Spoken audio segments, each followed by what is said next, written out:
up, everybody? This is your boy Julian Payne, the host of the House of No Hope podcast show.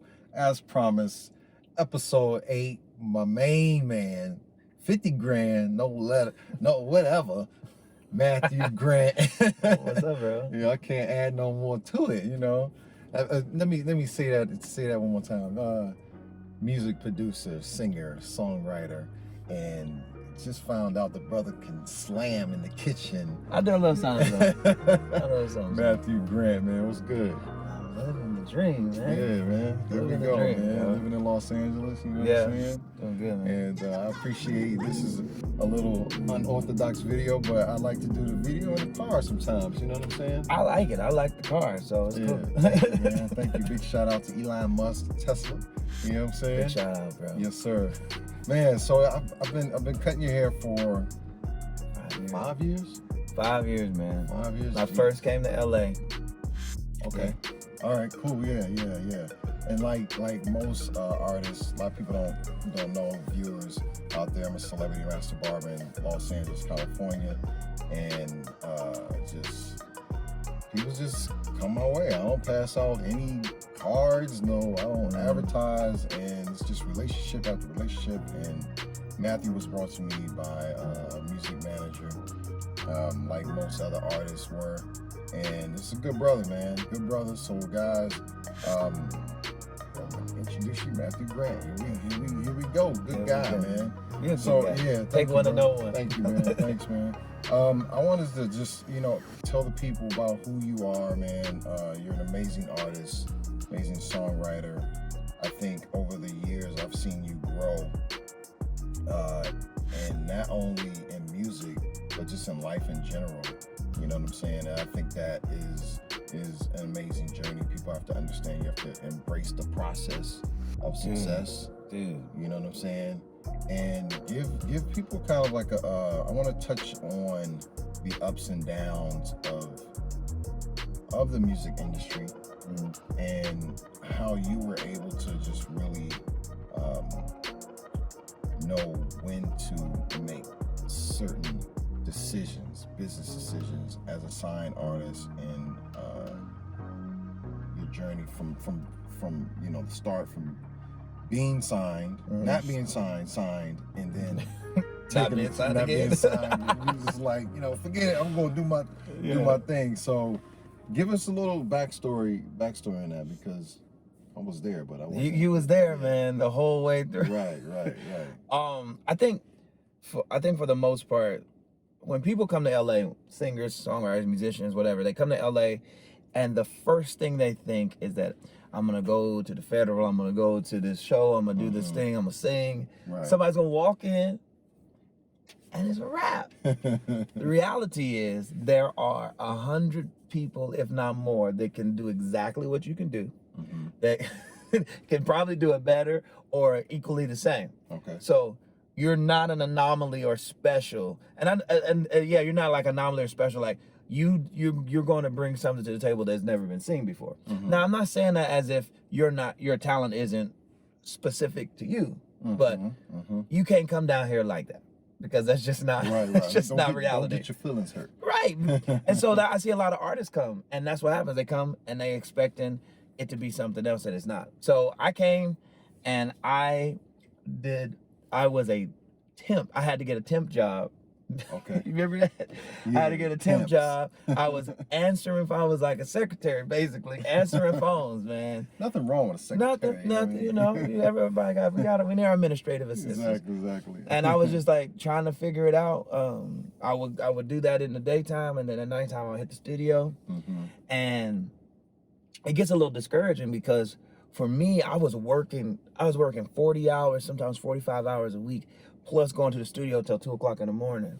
And it was just long days and long nights and early mornings. And it was just and trying to get connected and going to this show and then getting treated badly at the show because you don't have no big entourage, or you don't have a the visual. The thing. Yeah. Like, I just like to sing. Man. I've updated my fashion and my style, but I'm still not about to walk in there with a bunch of gold chains on, looking like somebody that I'm not. I want to be authentic and real. Right.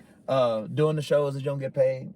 Doing the shows, you basically paying people. Okay, to do the show. To do the show. Right. And so that was just the start. That was the journey at first. Okay. And then what changed was I always had a team though. I always had a team of people who were well connected, but not like super connected, but connected enough where they could get you in the room and they believed in your group. They believed in your gift enough to mortgage everything that they had to put. And that's so important, man. Like you can't do it alone. You need a team. I believe in my gift more than anyone else, but you have to have a team of people that will go hard in the paint for you. Absolutely. And so I got this record deal, and it wasn't even about me. The meeting wasn't about me. The meeting was about somebody else. And you was there? I wasn't even there, bro. Oh. I was working answering phones at a real estate company in Santa Clarita, bro. Yeah.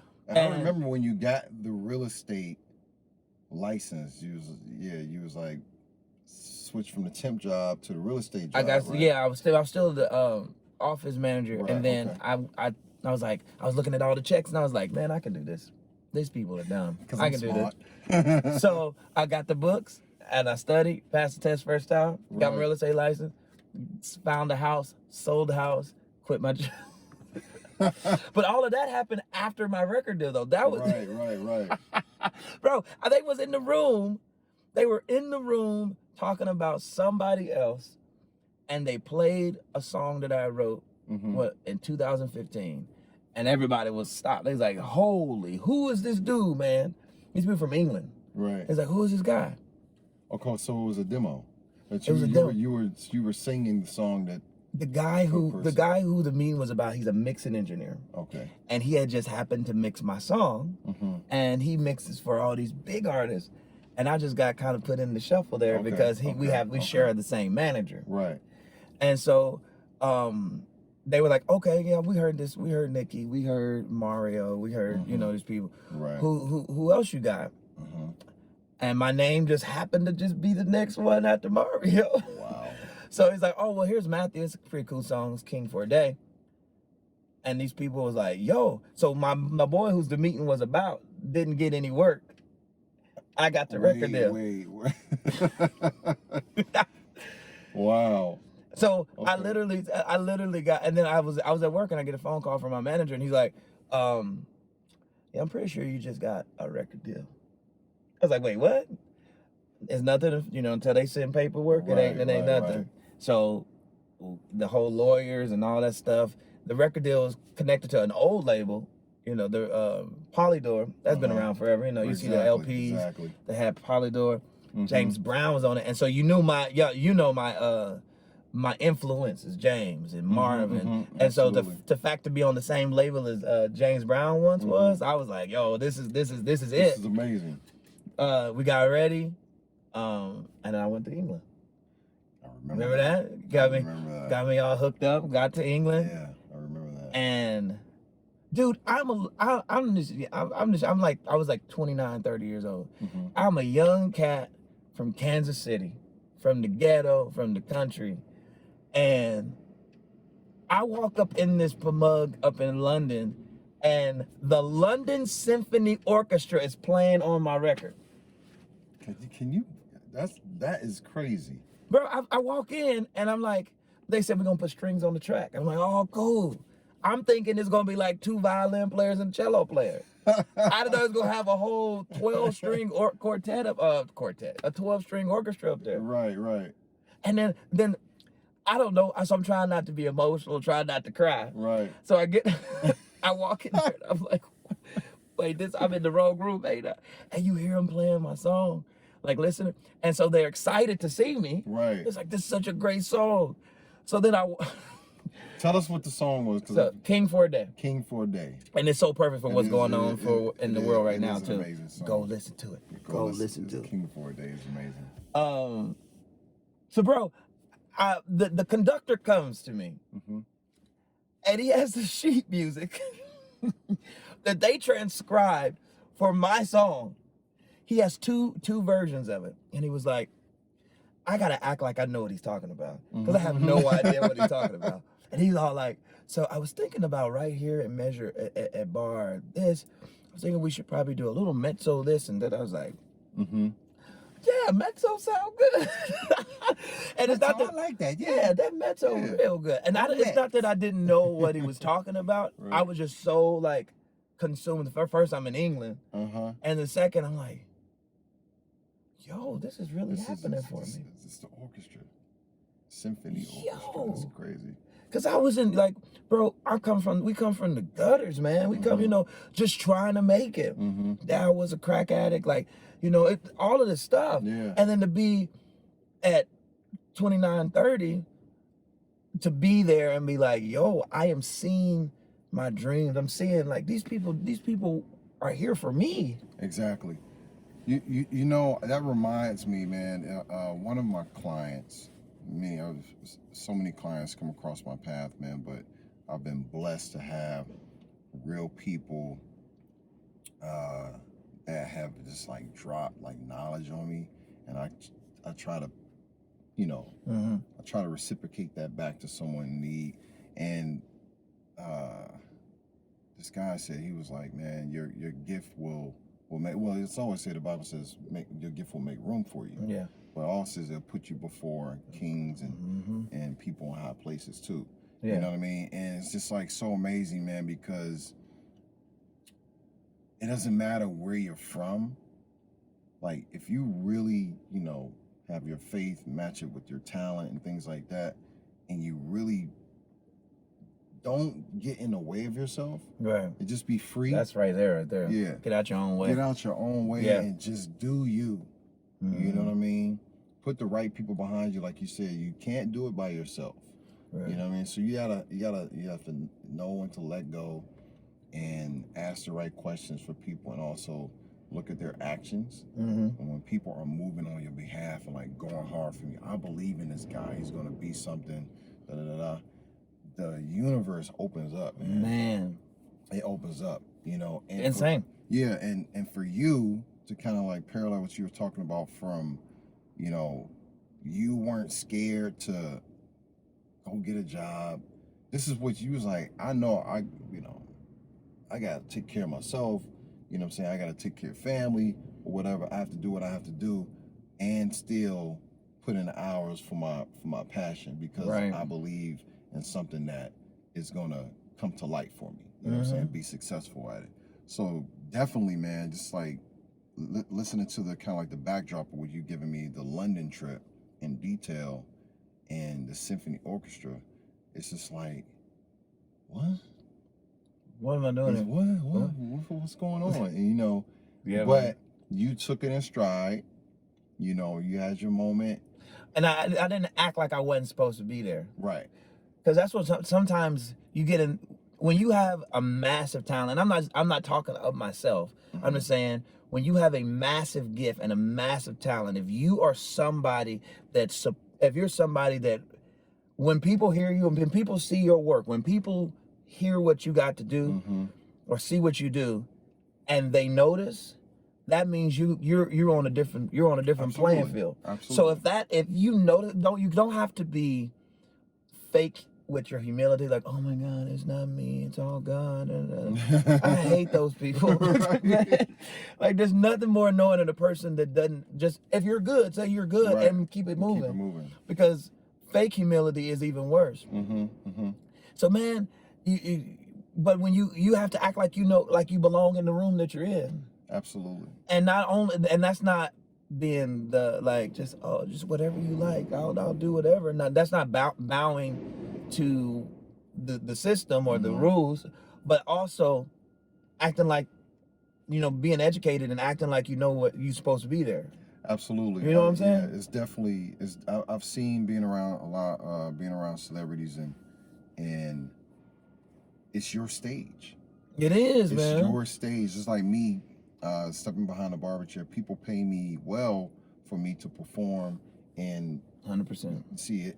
And a quick story was, I think it was Eddie Murphy's 50th birthday, and we were in Vegas, and I never really watched him from like parties. You know what I'm saying? Like, see him kind of like transition into like Eddie Murphy from Home to Superstar. And we were going out to a club, and everybody was just waiting for him to come out the room. I could just cut his hair.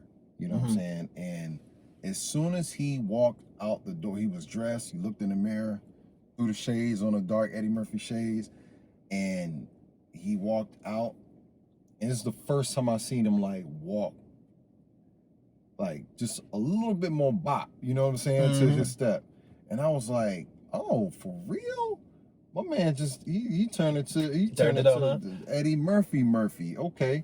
You know, and it wasn't like it was him laughing like, 48 hours or Coming to America, nothing like that.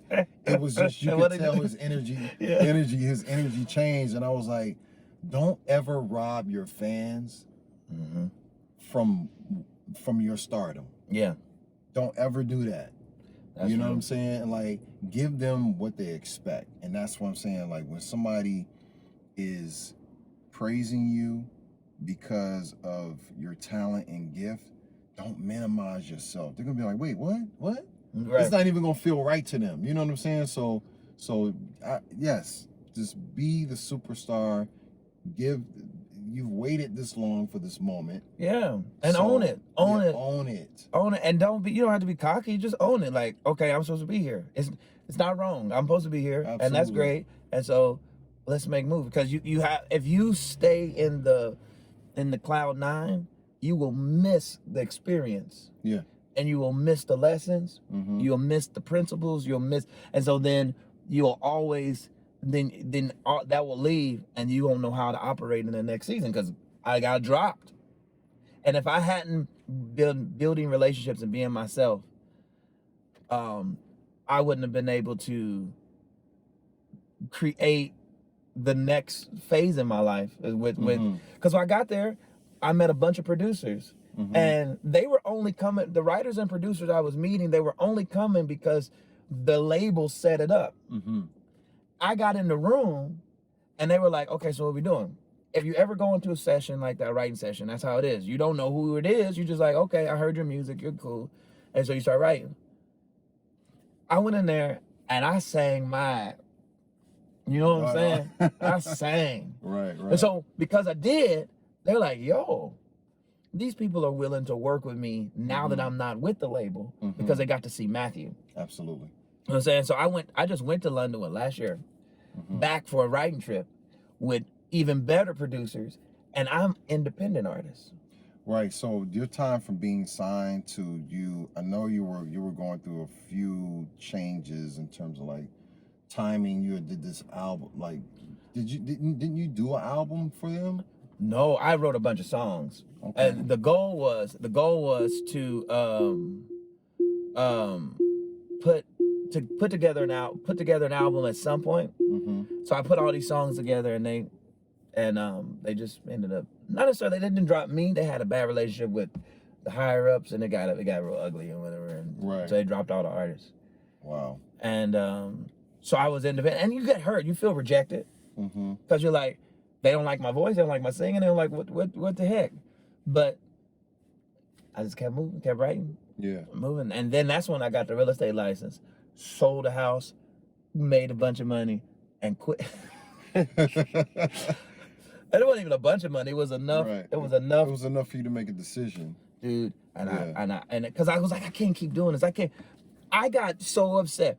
This is the worst thing to do, but some of the best thing to do. To match yourself or compare yourself to other people. And I was doing it. I was like I was on Instagram looking at people sing, and they was like always in the studio, always singing, always doing something. I don't know what their financial situation is. And I was like, man, they always in the studio and they suck. And I'm here behind this desk working 40 hours a week, barely working because I wasn't even that busy sometimes. There'd be days I would sit there for 8 hours and do nothing. I was like, I can't do this no more. So one morning, I was talking to my brother, and I was just like, freak this, man. I walked back to my boss's office and said, I put my 2 weeks in, man. I can't do this no more. Right. And my boss literally said, I've been waiting for you to come here. Matthew, you're too talented to be there. And so I didn't know what I was going to do. Right, right. Julian, I quit my job and I was like, I don't even have no shows. I don't have nothing lined up. Yeah. I sold a house. I got this cash coming up, but that's all I got. Mm-hmm. And then all of a sudden, man, I started getting shows. I was singing doing a weekly show up on top of a mountain, acoustic show. And then Oh yeah, that was I remember that with the Flight of Voices. Yeah, Flight of Voices. And then I was doing shows in salt rooms, and I was just like, dude, people started hearing me, and I started getting invited to private parties, and then people started, it just blew up. And then last year, I ended up being in a national commercial. Someone heard, a friend of mine worked on the cruise line, got me hooked up, as a guest entertainer on a cruise line, and it wasn't like me living on the ship for 6 months. It was like they fly you in spots, and then fly you out, and you make a grip. And I was just like, yo, all I did was I made a decision about my career, but I had to put the work in first. Like, Absolutely. you know, doing the shows at, like, I don't think they open no more, so I can say it. Like, I was doing shows at the Zen Lounge, you know, it's a little tiny spot. I like to call it the Chitlin Circuit. Yeah, I like the Zen Lounge. The Zen was cool. I just didn't like that I had to pay to get in to sing. I was like, first off, I'm singing. Why I gotta pay you? I tried to buy that spot. Yeah.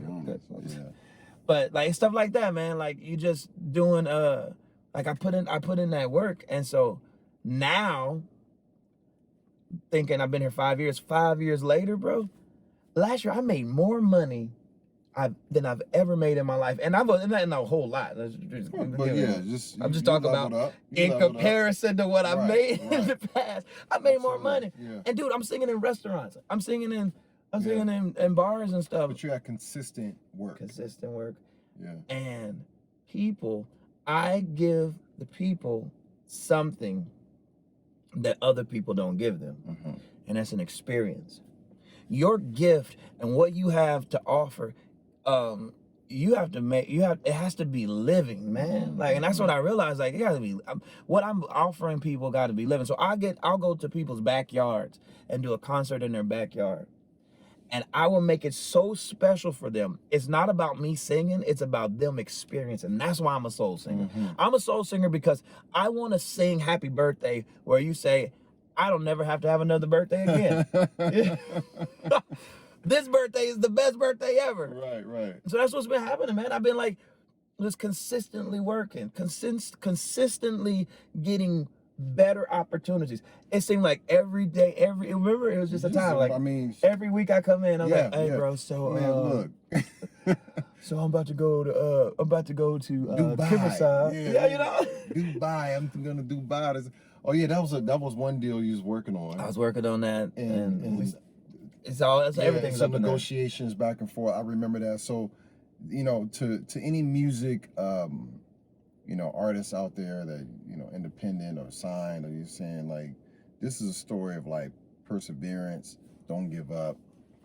You win some, you lose some, but you always leveling up, man. Yeah. Always leveling up. At some point, you will see the fruits of your labor. You know what I'm saying? Dude, yeah. And, you know, and you just dropped another bombshell on me today, man. Go tell the people what's going on, man. Go tell the people. Yo, this is new news. Yeah, we got earlier in the week. My management got reached out by Fox Sports.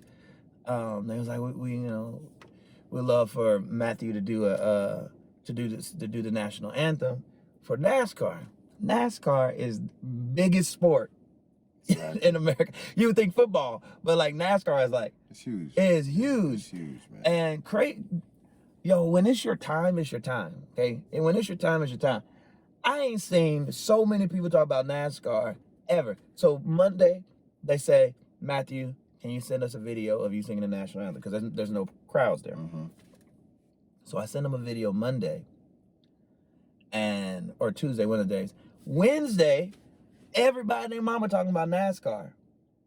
Yes. Yo, yes. God, this is how dope God is, man.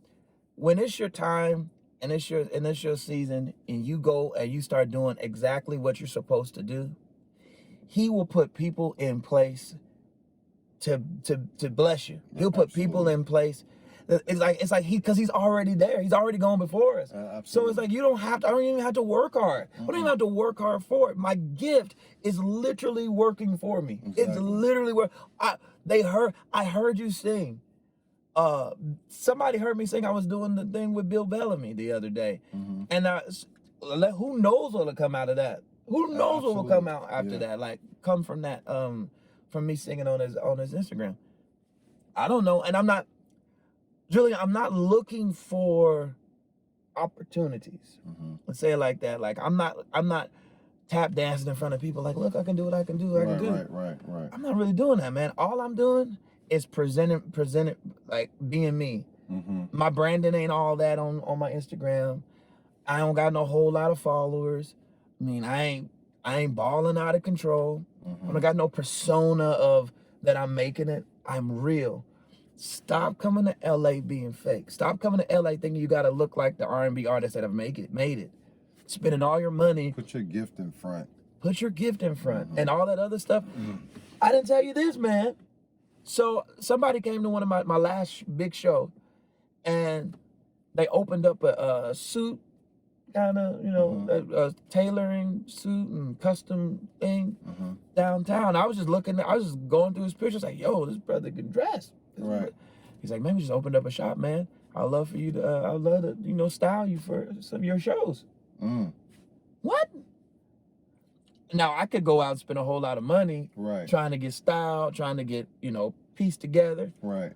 Or I can just continue to let my gift go for me. And he just continues to make the way. Absolutely. Because I didn't ask to be here.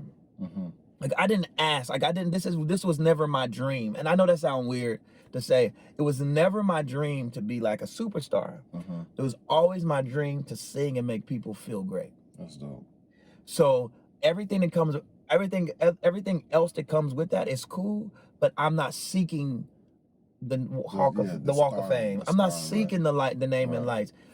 It's so good to sit in the backyard with a family and sing their favorite songs, and that mom or that, like, I've been having a hard day and it has been a rough week, and you sing and just soothe. That means everything, and I never want to lose that.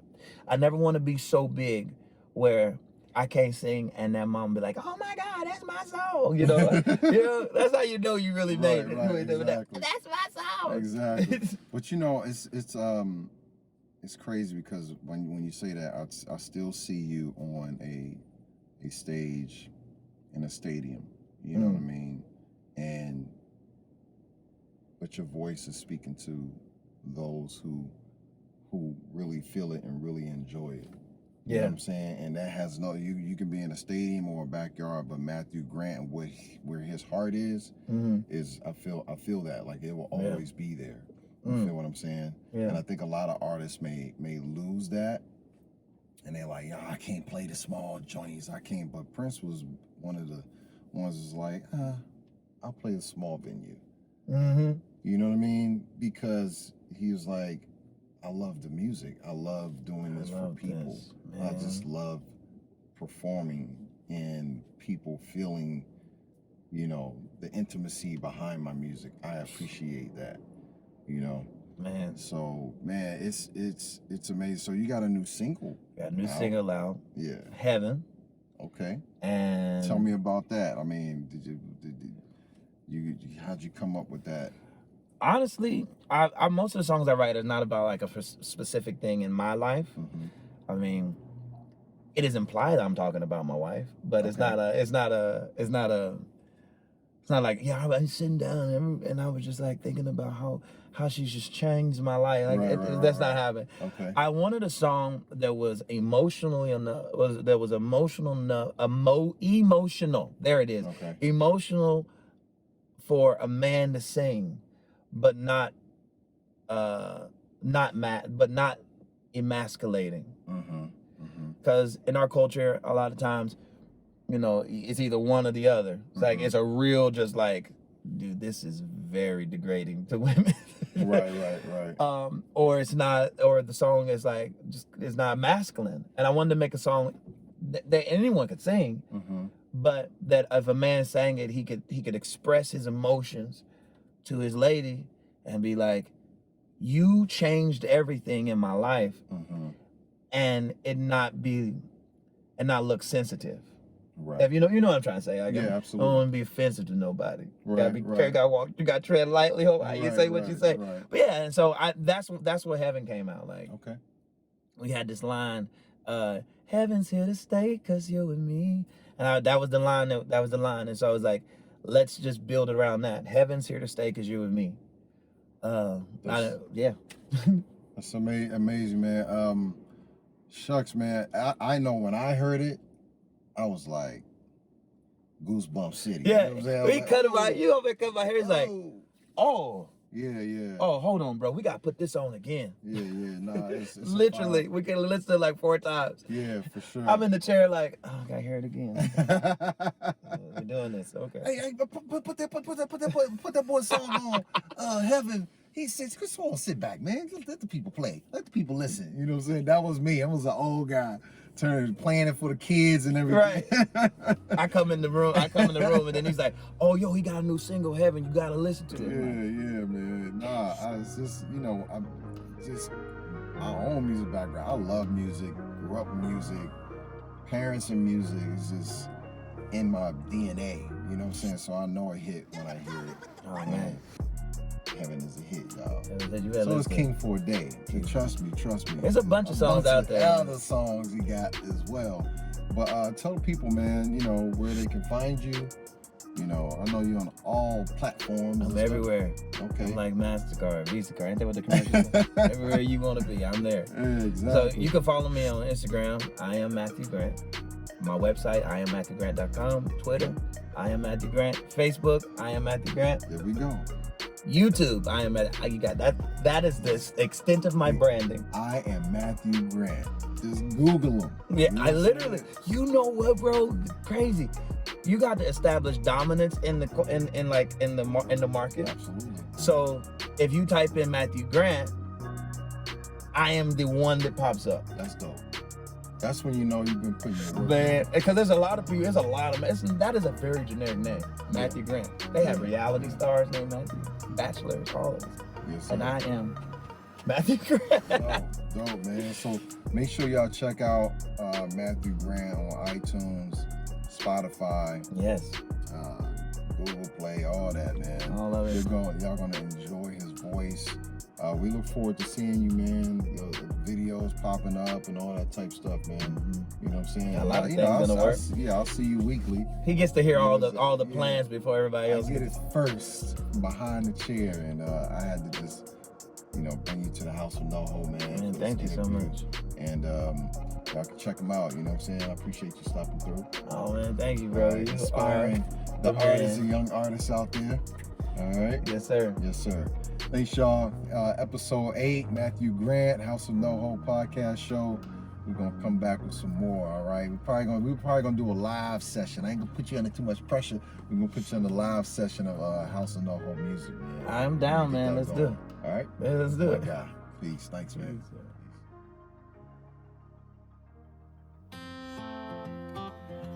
I never thought I'd fall again. The darkness had become my friend. I turned into a prisoner on the floor, just praying that one day I'd love once more.